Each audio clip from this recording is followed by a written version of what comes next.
Halo, salam kenal semuanya para mahasiswa-mahasiswi semuanya. Perkenalkan nama saya Dani, saya dari Departemen Perilaku Kesehatan, Lingkungan, dan Kedokteran Sosial. Dan kali ini akan sedikit berbagi dengan kalian tentang WASH, Water Sanitation Hygiene, air minum, sanitasi, dan higienitas, dan bagaimana perannya untuk menghalangi sakit penyakit yang mungkin timbul di masyarakat, gitu ya. Dan saya kira ini topik yang sudah sering kita dengar bagaimana peran air tersebut untuk melindungi kita dari berbagai macam penyakit. Dan hari ini saya ingin memberikan sedikit pengantar saja, videonya tidak terlalu lama, dan ini bisa digunakan, diharapkan bisa digunakan oleh teman-teman mahasiswa dan para tutor untuk bisa melakukan pembahasan lebih lanjut di kelas nanti. Nah, mungkin isu stunting ini adalah sesuatu yang sangat-sangat sering sekali kita dengar gitu ya. Suatu topik yang sudah kita sangat-sangat familiar. Nah, sebenarnya apa? Data berkata apa tentang hubungan WASH dengan malnutrisi di Indonesia? Dan ini suatu data yang sempat saya buat, menghimpun berbagai data dari Riskesdas, Riset Kesehatan Dasar punya yang diinisiasi oleh Kementerian Kesehatan dan juga data BPS ya, tentang akses air minum layak. Dan di sini kita bisa lihat ternyata ada hubungan antara stunting dan air minum layak gitu ya. Lalu kemudian ada berbagai data yang lain. Di sini ada data-datanya statistik, silakan bisa dicari sendiri. Dan di situ bisa terlihat bahwa ya data juga menunjukkan ada hubungan antara pengolahan air minum rumah tangga dan juga sanitasi terhadap kasus malnutrisi. Lalu ada juga akses tadi ya, hubungan tadi yang seperti saya tunjukkan, ini grafik ini didapat dari dua data dan kemudian kita lakukan analisa statistik sederhana dan ada hubungan antara malnutrisi dengan air minum yang layak. Dan juga ada hubungan juga dengan hand washing atau fasilitas cuci tangan.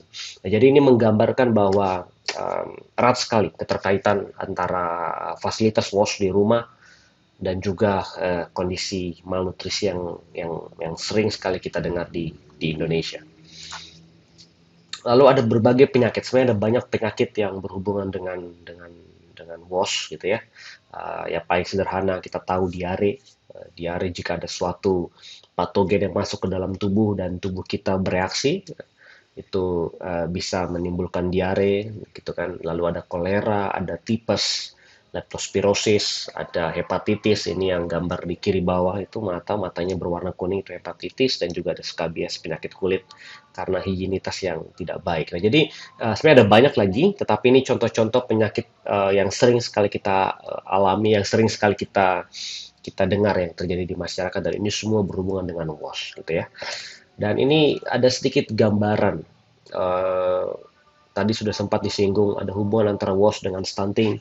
Tapi sebenarnya kalau kita mencoba melihat, menganalisa masalah itu secara menyeluruh, ada banyak hal yang bisa dibahas dari situ. Tidak cuma ya ada hubungan langsung, ada hubungan tidak langsung, ada efek jangka panjang dari fasilitas air minum dan sanitasi yang tidak baik. Nah, ini contoh bagaimana eh, kita bisa menggambarkan hubungan-hubungan itu.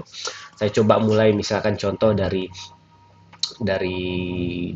sini misalkan ya, inadequate water treatment. Seperti yang kita tahu, kondisi air minum di Indonesia tidak layak gitu ya. Jadi penelitian terakhir dari UNICEF, bukan dari UNICEF sebenarnya, dari Kemenkes yang dibantu oleh UNICEF, itu menunjukkan 7 dari 10 sumber air minum Indonesia itu tidak layak minum.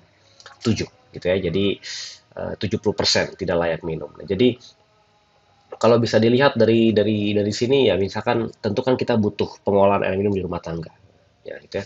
Tetapi kalau pengolahan air minumnya tidak maksimal, itu berarti kita minum air yang tidak aman, unsafe drinking water. Lalu itu akan meningkatkan risiko diare, gitu kan ya. Nah, di satu sisi risiko diare bisa saja berasal karena eh, kondisi higienitas yang ada di rumah atau perilaku higienitas yang tidak baik. Nah, semua hal ini berdampak terhadap risiko diare. Lalu tentu dari literatur menunjukkan risiko diare meningkat, maka risiko malnutrisi juga meningkat. Dan yang ini seperti kita tahu, jika ada malnutrisi, stunting dan sebagainya akan membuat pertumbuhan otak tidak maksimal, dan juga sistem imunitas tubuh tidak tidak terdevelop dengan baik. Sehingga ini pada akhirnya tentu membuat mereka memiliki pendidikan yang rendah. Maksudnya apa pendidikan yang rendah? Mereka tidak bisa tidak bisa sering datang ke sekolah karena sering sakit ataupun pertumbuhan otaknya tidak maksimal, jadi daya tangkap mereka tidak maksimal terhadap pelajaran yang diberikan. Dan ini tentu akan berdampak juga kepada pengetahuan mereka soal banyak hal, dan tentu salah satunya adalah water management, tentang bagaimana mereka PHBS, ya, perilaku hidup bersih dan sehat di rumah. Dan ini lalu lanjut berdampak kepada unsafe drinking water dan sebagainya.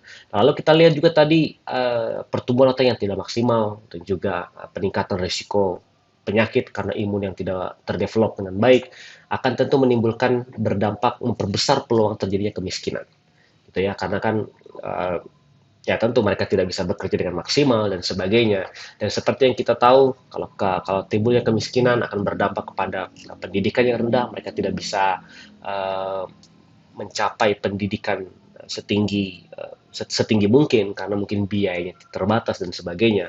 Lalu tentu juga akses yang terbatas terhadap air, karena kita sudah tahu mereka yang hidup bahkan di perkotaan, di slum area, mereka memiliki akses yang susah dengan air. Tentu kalau aksesnya susah dengan air, mereka mungkin butuh waktu yang panjang, waktu tempuh yang lebih panjang, atau waktu yang lebih panjang untuk mengambil air. Ini di satu sisi akan menurunkan kuantitas air yang bisa dimanfaatkan oleh mereka, tentu kan ya. Kalau jaraknya semakin jauh, semakin susah mencapai air, tentu mereka akan lebih berhemat memakai air. Dan ini tentu nanti berdampak kepada poor hygiene practices-nya mereka. Nah, di sisi lain, kalau kita bicara konteks yang lebih luas, di konteks pedesaan misalkan, perempuan dan anak-anak itu bertanggung jawab terhadap pengambilan air yang ada di rumah, sehingga kalau jaraknya jauh, itu workload-nya kepada perempuan tentu akan semakin besar. Mereka punya waktu yang terbatas juga untuk mengelola air minum dengan lebih baik dan sebagainya, membersihkan rumah. Ini tentu akan berdampak kepada tadi air minum yang tidak aman, gitu ya. Nah, jadi ini seperti diagram, kita sebutnya diagram setan, yang menunjukkan bagaimana hubungan keterkaitan antara faktor-faktor tersebut. Jadi jika kita melihat isu WASH dan disease dan penyakit, jangan cuma melihat dari satu sisi jangka pendek atau efek direct effect, tapi perhitungkan efek jangka panjang dari itu. Baik. Lalu hal yang berikutnya, ini suatu topik yang lagi ngetrend sekarang, yaitu antimicrobial resistance. Silakan cari informasinya di internet. Tetapi singkatnya, ini adalah salah satu penyakit, masalah kesehatan yang timbul karena akses sanitasi atau fasilitas sanitasi yang tidak memadai untuk membunuh bakteri-bakteri yang ada, khususnya misalkan di konteks Fasiankes, gitu kan ya. Jadi misalkan bakterinya tidak dibunuh dengan maksimal, itu masuk ke sistem limbah misalkan, atau ke tinja manusia, dan sudah banyak penelitian menunjukkan bahwa tinja manusia mengandung begitu banyak AMR, gitu kan. Lalu kemudian jika septic tanknya tidak fully sealed, ya, tidak diproteksi dengan baik, itu akan membuat pencemaran ke air tanah, sedangkan air tanah itu bisa masuk ke sistem air bawah tanah dan bisa masuk ke sumur-sumur yang dipakai oleh warga, bahkan ke sumber mata air dan sebagainya. Nah, jadi hal-hal seperti ini yang ini secara tidak langsung menunjukkan tadi ada efek jangka panjang, ada efek yang kompleks dari kondisi, dari fasilitas WASH yang tidak baik. Nah, lalu ini suatu diagram yang sudah sangat sering terkenal. Saya tidak tahu apakah semuanya dari Anda familiar atau tidak dengan ini, tetapi ini disebut dengan F diagram. Sederhananya, kenapa F? Karena semua kata-katanya berasal dari F, gitu ya. Nah, jadi ini bagaimana contoh tinja manusia, dia masuk kepada manusia yang baru, gitu ya. Dan ini melewati berbagai macam rute.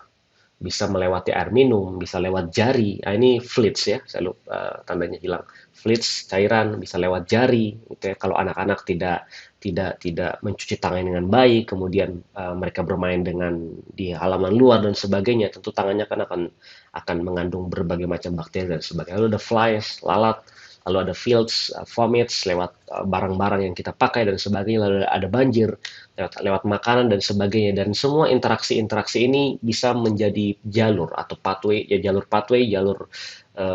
kontaminasi dari sumbernya, yaitu dari feses, tinja kepada manusia. Dan dari F diagram ini ada dua tipe penghalang, barrier. Yang pertama adalah sanitasi di level yang pertama ini. Jadi kalau kita memiliki sistem sanitasi yang bagus, tentu itu akan mencegah penyebaran bakteri yang berasal dari tinja manusia. Nah, ini termasuk, ini sanitasi tidak cuma bicara soal WC, tapi juga bicara soal fingers, ya. apakah kita mencuci tangan atau tidak dengan sabun, dengan air mengalir dan sebagainya. Lalu barrier yang kedua adalah hygiene. Nah, jadi dua tipe barrier ini itu perlu diterapkan untuk mengurangi risiko dari penyebaran atau kontaminasi dari tinja, patogen-patogen yang berbahaya yang ada di tinja kepada manusia yang baru. Nah, tetapi kalau kita lihat dari sini, ini kan ada dua tipe barrier ya, ada sanitasi, ada hygiene. Pada dasarnya kita di dalam konteks public health, kita berpendapat bahwa multi barrier protection, gitu ya, jadi barrier 1, barrier 2 itu harus dikerjakan. Atau jika ada barrier 3, 4, dan sebagainya itu harus dikerjakan. Karena jika kita ingin mengurangi risiko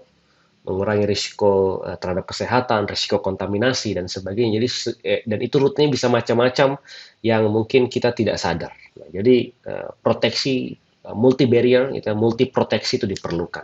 Ini saya memberikan contoh, misalkan kita tahu air minum yang kita minum di rumah, gitu kan ya. Seperti air minum yang kita minum di rumah ini sumber yang mencemarinya bisa banyak, bisa botol yang tidak bersih atau tidak dilakukan pengolahan sebelumnya, pengolahan yang tidak maksimal, atau misalkan saya membuka ini dan ada banyak lalat, ya, kontaminasi dari lingkungan, kemudian dan sebagainya. Nah, ini hal-hal yang seperti ini harus dipikirkan jika kita ingin memberikan perfect protection sederhananya ya, proteksi sempurna, proteksi berlapis untuk mengurangi risiko dari pencemaran, dari kontaminasi terhadap kesehatan. Nah, lalu ini contoh gambar-gambar yang saya sering ke lapangan, dan ini beberapa gambar-gambar yang saya dapat dari lapangan. Ini contoh konteks di pedesaan, gitu ya. Kita harus tahu bersama jika kita membahas populasi, ada populasi-populasi yang rentan.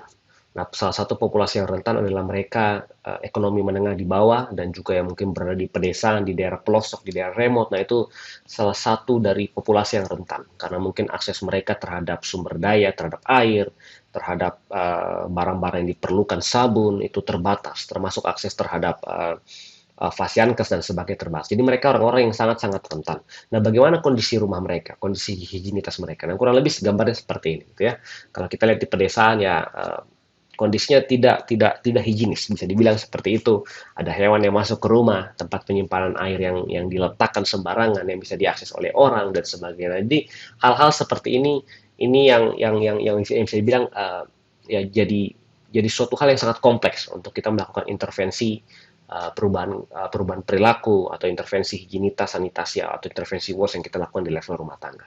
Nah, sedangkan kalau kita lihat konteks sanitasi sendiri, ini kita bahas tentang konteks sanitasi di perkotaan juga, tadi sudah disinggung sedikit tentang di pedesaan. Nah, kita bahas sekarang misalkan fasilitas sanitasi.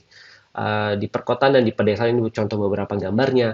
Di gambar A yang di atas ini, kalau teman-teman bisa lihat nih, saya ambil dari internet, kalau nggak salah dari Detik mungkin. Nah, ini adalah contoh gambar di mana mereka ya layanan pembuangan limbahnya yang tidak baik. Ya mereka langsung buang ke sungai dari limbahnya, kondisi rumah yang mepet dan sebagainya. Lalu di satu sisi yang gambar B ini ada satu berita yang saya dapat juga dari Detik. Ada penyedotan tinja di rumah, tapi kemudian mereka membuang tinjanya itu ke selokan-selokan karena lokasi instalasi pengolahan lumpur tinjanya yang jauh dan sebagainya, dan mungkin segala macam alasan ini.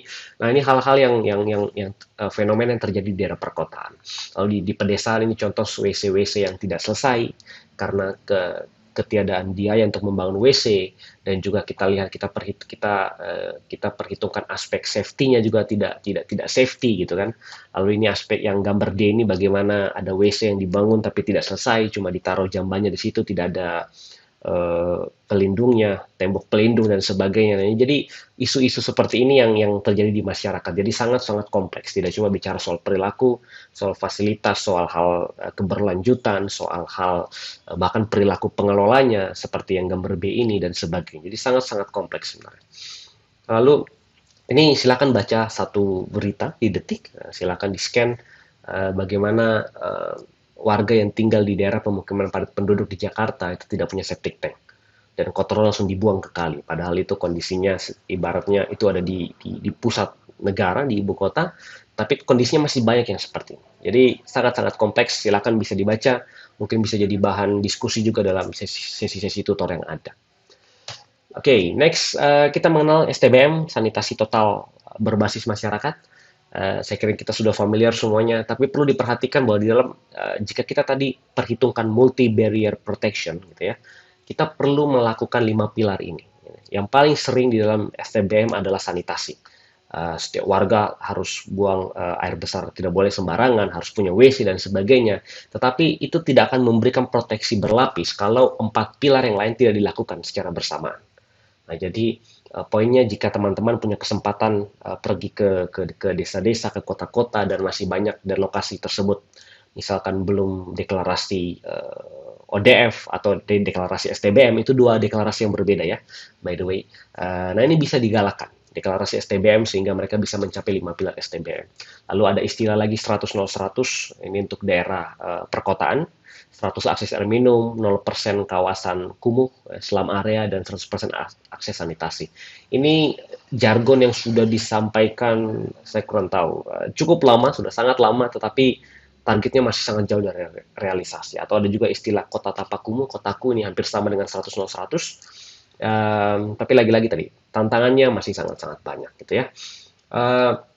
Oke, saya kira itu saja dari saya tentang WOS dan disease, any kind of disease related to WOS.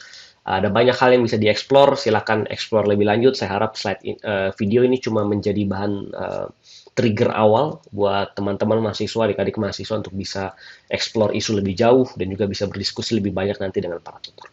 Mungkin itu saja dari saya. Jika tak ingin tahu informasi, bisa kontak saya lewat email atau lewat segala sosial media yang ada. Jika ingin bertanya tentang riset terbaru soal WOS dan sebagainya, silakan bisa ke sana.